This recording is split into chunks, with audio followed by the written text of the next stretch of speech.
My name is Arsenault, and I'm the chairperson of the UPEI chapter of the Revolutionary Student Movement. We're an anti-capitalist organization for youth and students with chapters from coast to coast.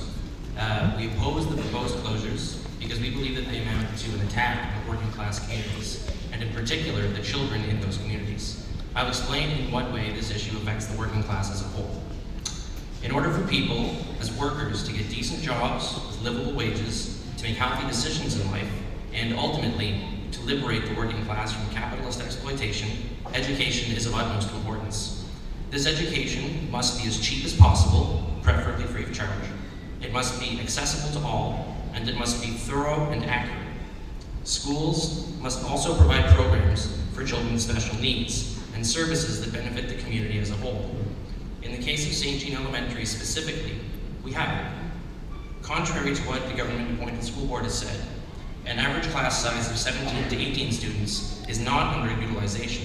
It's an adequate class size that provides students an opportunity for one-on-one time with their teachers.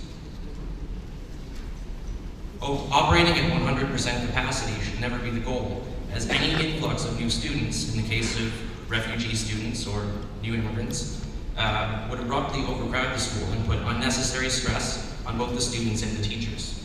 Closing a school like St. Jean that provides services for autistic children, math and literacy programs, and houses a dental clinic would also overburden other local establishments that provide these services and would leave people scrambling to claim their place in line at another establishment.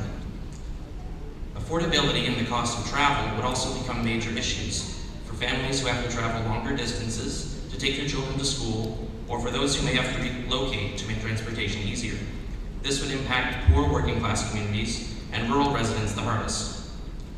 In terms of the capitalist exploitation of entire communities, the closure of St. Jean in particular is just one more step in the process of gentrification of the Midtown area. For those who are unfamiliar with the term gentrification, Merriam-Webster Dictionary defines it as the process of renewal and rebuilding accompanying the influx of middle-class or affluent people into the deteriorating areas that often displaces poorer residents. In simpler terms, when people with money come in, poorer people tend to get pushed out. We can see that this process has already begun.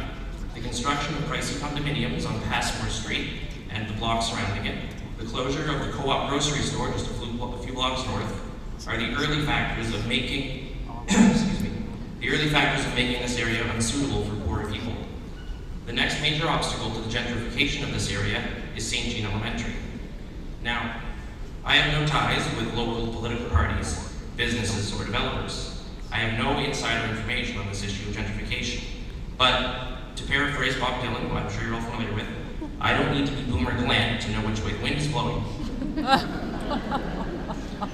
The wind of capitalism is blowing the downtown, petty bourgeois development northward into the midtown, and we would need to organize and brace ourselves for the storm of capitalism that would follow if these closures happen. Now, my recommendations to the board would include reinvestigation of capacity and zoning issues, taking into account very carefully the rezoning-related and capacity-related recommendations of the other speakers today, and also to not close any of the schools, most importantly. My recommendations to the public are that these closures absolutely must be stopped, and if we band together, we can stop them. If closures go ahead, the Revolutionary Student Movement intends to organize students at UPEI, high school students across the province, workers, parents, and the affected communities at large to march to the PEI Public Schools branch and make the demands heard as loudly as possible if they proceed with these closures. And I leave three basic principles: education before greed, people before profit, and the interests of the children before the interests of the government.